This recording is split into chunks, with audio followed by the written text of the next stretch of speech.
喂，大家好，歡迎收聽我嘅實況台啦，我係你哋嘅主播月兒。咁今次係第2次開台啦，咁好多謝各位今日都嚟收聽我嘅實況台。咁然後呢，我今日都好緊張啊，所以如果有咩講錯呢，你就原諒我啦。咁樣好啦，我哋今日會有訪談節目嘅。咁我哋今次呢，就邀請咗一位跑齡比較高嘅玩家翻嚟傾偈啦。咁佢同時呢，亦都係電視台嘅台長。咁如果睇到我 Facebook 嘅宣傳圖呢，咁相信大家呢都會估到佢係邊個㗎啦。咁如果估啱嘅話呢，就恭喜你啦。咁如果估唔啱或者唔認識佢嘅聽眾呢，都唔使灰心嘅。咁就藉住今日嘅節目嚟認識佢啦。咁佢就係 Derek Yan 點點電視台嘅台長。咁我哋有請。大家好，我係點點，我都係唔識講嘢，所以我今日都係好緊張。同埋呢把好明顯唔係我把聲，因為我用咗啲特別嘅講嘢技巧。係好啦，今次真係好多謝月兒請我上嚟呢一個台度訪問，但我真係一個唔識講嘢嘅人，所以我講出嘅嘢都希望你哋原諒。係啊，咁樣大家聽到就係佢嘅聲音係。唔係，佢就係有特別嘅講嘢技巧嘅，所以把聲咧就係唔同嘅。咁事不宜遲啦，我哋今日就開始我哋嘅訪談節目啦。咁首先就問下點點佢嘅一啲個人嘅資料先啦。咁之前就有人問過我，就話想知道點點係男定女嚟嘅。咁樣請問你嘅性別係乜嘢咧？其實咧，好多人都以為我係唔知咩性別。雖然真係好難知道，但係其實我個名係 Darren Yan 係一個男仔名嚟嘅。咁即係男仔啦，咁樣就希望解答到聽眾嘅問題啦。咁第二就係想問下關於你跑名嘅由來啦。咁介唔介意講下呢？其實我跑名就係我真嘅英文名 Darren 嘅。然後就後面就因為我就想幾時都咁後生，所以就話我要認字眼啦。我原來係一個咁有趣嘅組合嚟嘅。咁樣呢，就都想問下點點電視台呢個點點呢個名係點樣嚟嘅呢？呢個問題好多人都問過，其實我自己都有問過我自己。咁其實就係我小學好細個嗰陣，唔知點解，可能玩啲即係細個玩嗰啲遊戲咧，就一人一間鋪頭賣嘢嗰啲，可能好細個，你明唔明我講咩？即係一啲買賣遊戲咧，即係可能有啲玩具咁樣整啲假錢，攞張紙畫啲錢，然後咁樣買賣，然後一人一個鋪名，但我就諗唔到咩鋪名，咁嗰個鋪咧就。個名就叫店，即係店，就係咁啦。即係唔知點樣咧，慢慢我嘅電視台都會叫點點電視。咁樣好啊，咁我介紹一下你自己嘅電視台嘅歷史咁樣啦。我嘅電視台咧，其實喺2007年11月20號開嘅，如果冇記錯嘅話，係據翻 YouTube 個記錄。但係一開始就冇特別叫咩電視台，就咁喺個鋪片先嘅。去到後期都好耐，我都唔記得幾時啦，就開始放片就會開始會加台名，即係點點電視啦，同埋即係個電視台名啦，同埋個頻道名就叫高清達倫台咁樣樣。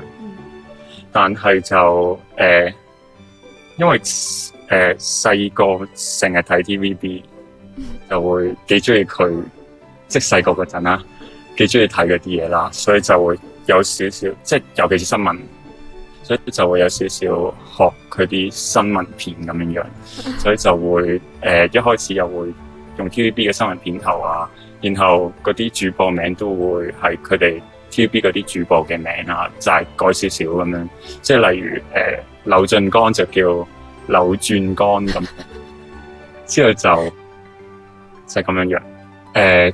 不過就後期就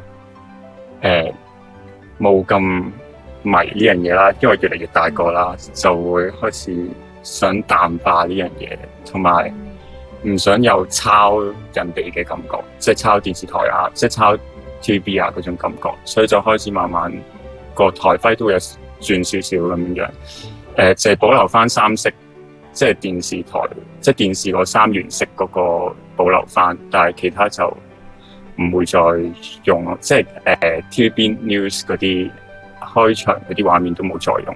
但係因為我自己個藝術啊、藝術感啊、設計啊都好差，所以我就唔係好識整得靚，然後就一開始都係用 Photo Impact。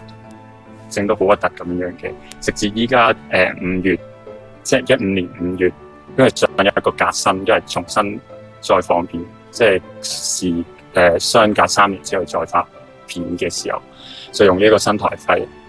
而呢個新台徽就係前金蟹樂園嘅總裁射手座聖鬥士幫我整嘅，然後就依家用緊呢個咯。咁即係你開電視台其實就係因為受到你細個好中意睇 TVB 嘅影響？可以係咁講。尤其是即係主要係新聞，唔係其他節目。咁樣達倫台都係嚟自你個英文名 Derek 啦，係嘛？係。係嘅。咁樣以我所知咧，你係你話你07年開始創立係嘛？係。係咁樣之後咧，你去到中途咧，其實係退過跑一段時期嘅。咁點解依家會翻嚟玩跑咧？點樣講咧？你俾我諗諗先，因為冇識講嘢。咁就其實我係由細到大，即係當然唔係淨係玩過跑啦，但係其他遊戲可能玩一次半次，即係可能。單咗落嚟玩一玩，咁就可能冇再玩落去噶啦，因為唔係一個好識玩 game 嘅人嚟嘅。其實我之後又比較蠢啦，即係例如 LL 嗰啲咧，我會勁蠢啦，即係玩好耐我都會唔掂咯，即係好快死啊嗰啲。之後其實計計埋埋都可能冇玩超過10隻 game 嘅我諗。但係跑奶係唯一一個係即係06年我8月開始玩到依家咯，然後中段冇上嘅主要原因係可能係電腦壞壞地啦，再加埋讀書嗰度忙，然後開始自己就冇乜心情去玩啊，或者乜都冇乜心情搞咁樣，所以就有我諗11年定10年之後就有幾年冇搞，即係冇掂跑奶咁樣。哦，咁樣之後，係之後不過當中我都會耐唔耐可能按一按睇下變成點嘅，但係就可能玩一玩咁樣就會off翻咁，即係直至近排即係今年先開始，即係5月嗰陣放暑假我有啲時間，之後再按翻，之後就又迷咗落去，之後就又唔想個頻道好似死咗咁樣，但係又有人 keep 住睇我啲好舊嘅片，所以就想起碼都整啲嘢俾大家睇。但係我都好用心整㗎，唔係求其整㗎。睇得出。咁樣你有冇話會考慮下拍下跑嘅劇集啊、短篇故事或者 MV 之類啊？MV 同埋劇集其實都有諗過拍嘅。但係，首先我本身我個電視台個定位就唔係好，比較上唔係好似月兒里啊或者其他，主要係劇團形式嗰種感覺，即係可能會有一班人啊整戲劇啊咁樣。但係因為我自己就成日都懶或者唔得閒，就好難會組織到一個有好多人嘅劇團或者點樣樣。然後我自己一個比較蠢或者唔識作嘢嘅人，所以就作故事有啲渣。我曾經近排喺電腦度 search 嘢，即係揾翻我自己電腦硬碟咧，我發現我細個係有寫嗰啲劇本諗住整嘅，但係係完全唔出得街㗎啦。我覺得係即係一個男一個女，可能就中意咗對方，即係一齊做咁叫，可能一版到嘅 word 就已經完咗個劇本，其實係唔好睇啦。所以就最尾就冇整到戲劇，但係都可能有一段半段嘅。但係就唔係我做寫劇本咯，即係就算今次今年再參加翻金蟹嘅劇本，都唔係我自己寫，因為我自己唔識寫劇本，所以都係要揾朋友啊幫手。如果寫到，我先有辦法整到。然後 MV 方面就都係自己比較懶或者點樣講咧？好容易放棄啊，所以可能整下就放棄咗，就冇咗。唔緊要啦，咁樣。咁你咧有冇一啲比較欣賞嘅跑嘅拍片嘅玩家咁樣咧？咁當然就有月兒你啦，同埋腿腿如生。其實我想讀咗做腿腿如生。可以講下欣賞佢啲咩咧？因為佢對啲片係拍筆片噶嘛，之後就其實我個台頭嗰一兩段片其實都係筆片嚟嘅，因為其實我都幾中意玩嗰啲筆，即係唔係外掛，唔係好快到終點啊嗰啲唔好嘅外掛或者筆咯，而係一啲平時做唔到但係有意義，但係又唔會影響遊戲公平性嗰種筆，我又覺得幾得意。即係例如公園跳咗去瀑布嗰度啊，嗰啲係唔會，即係唔會話攞到啲經驗值嗰啲，但係就可以影下相啊，咁樣幾得意嗰啲我都幾中意。好懷舊，所以就幾中意佢啲片。哦，咁樣咁你有冇一啲你玩跑嘅時候比較深刻嘅經歷可以分享下？有啲衰喎嗰啲經歷，即係唔應該支持嘅，但係就係、我諗係2010年定附近夏格維斯嗰排嘅北場，之後就嗰排外掛就好猖獗嘅，雖然就有啲就好煩，但係有時入中一啲有人用無限道具嘅場，我會覺得幾搞笑，然後就好印象深刻咯，因為嗰啲人狂放章魚媽媽嗰個電腦，或者狂放雞，然後成個場滿晒嗰啲嘢咧，玩唔到嘅，但係就好搞笑，即係可能個人會狂喺度笑咯。同埋另外100人場都係咯，即係尤其是係召喚獸頻道嘅100人場，因為佢一開門嗰下咧，會成100隻雞咁嘔出嚟嗰下咧，我係會笑到癲咗。咁樣都奇怪幻想到你嗰個情景，因為以前有喺 YouTube 見過嗰一排好多筆咧，啲人係嗰套片我撳入去咧，跟住嗰個牆咧係一開咧，跟住有好多雞跌晒落地咯。係，我真係覺得嗰啲好搞笑，所以就個印象好深刻咯。當然我唔係支持大家用外掛，只不過係嗰個印象好深刻。係嘅，咁樣。咁其實咧有樣嘢我唔記得咗做咧，就係咧。我唔記得放背景音樂，唔好意思啊，咁多位。咁我哋下次再放音樂啦。咁我哋繼續呢個訪談先。咁我哋有提下 sorry 啊。咁樣你有冇一啲你嘅黑歷史可以講下咧？黑歷史啊？點為之黑歷史？比較可能係唔見得光，或者你好唔想話俾人聽嘅秘密之類咁樣咧。有冇咧？唔係好諗到，但係就因為我喺跑裏面都盡量唔會點樣同人嘈嘅，即係我覺得係玩遊戲，所以就冇乜嘢好嘈，所以就好少會同人嘈，所以我就唔知有冇觀眾或者聽眾知道有啲咩黑歷史，可以話俾我知，我都可以回應一下。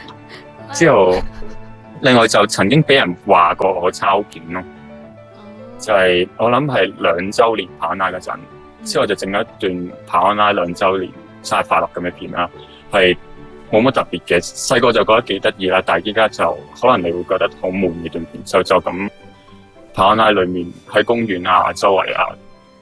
跳舞，然後就有啲背景音樂咁樣，然後就咁寫一句跑拉2週年生日快樂。但係就有人喺跑道度大鬧我，話我抄佢段片，話佢都整咗段咁嘅片。但係其實我未睇過佢段片嘅，我整嗰陣之後就雖然都係類似係祝跑拉2週年，然後就跳舞，然後有音樂咁樣樣，但係就我係唔知佢整咗，之後就一直俾佢鬧咗幾耐咯。呢個心情我都明，因為我好多時都會遇到呢啲情況咁樣啦。咁咧，我留意到咧，其實一路都有聽眾話咧，你好中意跑 online 呢個弟弟嘅角色喎。咁可唔可以講下原因呢？其實跑 online 咁多個角色我都好中意嘅，然後就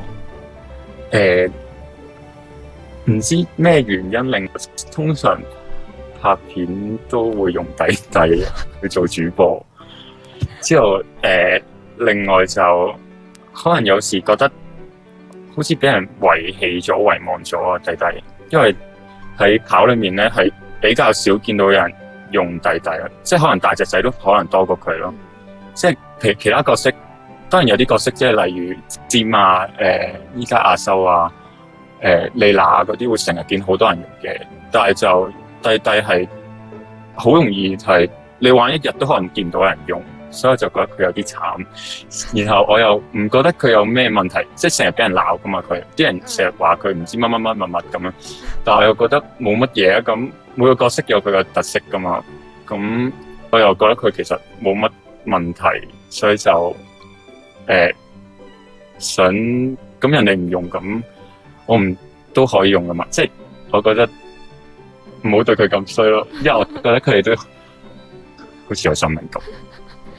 哇！原來你想法係同我一樣，即係好多時咧，我自己拍片咧，多數都係用大隻仔做壞人，或者西施係壞人，永遠都係就唔知點解會咁咯。但係通常係琪琪係攞嚟做鬼噶嘛，係角色定型咗咯，我覺得。但係我係由玩跑，點解唔係我係好中意莉娜呢個角色嘅？因為係由我一開頭玩跑咧，我係一直都係用緊呢個角色啦，咁所以唔係咁我都係覺得佢係有生命力嘅。然後咧我就覺得咁我一開頭揀咗莉娜，所以就直到最後都要用莉娜咁樣啦。我就有少少花心嘅，即係啲人話我咁貼，我見到各位聽眾話咁貼心，但係其實有啲花心嘅，因為我成日都用下某個角色咧，就會轉另一個角色。然後我自己就比較唔係睇佢能力值，純粹係我都中意佢哋每個角色，因為每個角色有佢自己嘅特色，同埋我自己係 OK 中意配音界嗰啲嘢嘅，所以就算雖然有好多角色都明星配，但係嗰啲明星都係我中意嘅明星，所以就都幾中意聽粵語配音嗰啲聲，所以我就會開聲玩啊，所以每隻角色都會用下咁聽下佢哋把聲咁樣。之後有啲人就成日話唔開聲玩跑咁樣，問我點解會開聲咁樣啦。但係我自己覺得其實有呢啲配音係一個幾大嘅特色咯，跑啦，因為好多 game 都冇咁特別嘅配音，即係直情會覺得佢哋會有生命咁樣，然後就好似陪住你咁，同埋玩嗰陣都會熱鬧啲咯，即係換到人聲咁樣，唔係你自己一個咯，即係你會聽到有你個 friend 同你玩緊，然後你會聽到佢個角色嘅聲咁樣。咁樣你話你啱啱講話你幾中意配音界嗰啲嘢啦，咁你有冇將來想喺演藝方面發展啊？例如做導演啊、編劇啊或者幕後咁樣呢？我自己應該就唔會呢啲做職業，因為首先就其實我啱啱都講過，其實我應該做唔到編劇噶啦，因為我完全係一個腦閉塞做唔到嘢嗰啲人，即係中學嗰陣考試啊、作文啊嗰啲咧，我都係嘔唔出字嗰啲，之後就導演啊嗰啲，我又冇一個霸氣，即係我覺得我會管唔到啲人啊，或者俾人叫翻我轉頭做嘢咯。可能叫佢企嗰邊，然後就會話你做乜嘢啊？我咁企就咁企啦嗰啲。之後就係咯，呢啲都可能比較少機會，即係第時就係做呢啲。然後就但係你話即係如果話演員啊嗰啲就我唔會話電視台演員嗰啲就應該冇乜可能㗎啦。但係如果有可能有機會嘅話，有諗過去試下啲好細嗰啲舞台劇仔嗰啲演員嘅茄喱啡仔，咁就 OK 嘅，因為我覺得應該都會好好玩，但係唔可以係主角咯，因為我又記性又差嗰啲，我諗我背唔到劇本噶啦。但係就覺得演戲一樣幾好玩嘅嘢嚟嘅，因為我中學都有戲劇堂嘅。除此之外就其實我做過一幕嘅 TVB 茄喱啡，好核突嘅，但係我諗喺電視應該睇唔到，係 M Club 其中一集嘅其中一幕喺後面，唔知會唔會見到嘅位咯，就係因為朋友介紹叫人咁樣就做咗一幕咁。咁樣如果你將來有呢啲小舞台劇有得再演出嘅話咧，咁記住要話俾我哋聽啦，我哋一定會去捧你場嘅。咁咧，一定會，但係唔知有冇可能，因為自己都會係一個比較怕醜嘅人。咁然後咧就想問你，咁喺你眼中嘅冰雪月兒係一個點樣嘅人咧？或者對你嘅印象係點樣咧？第一就好犀利嘅人，因為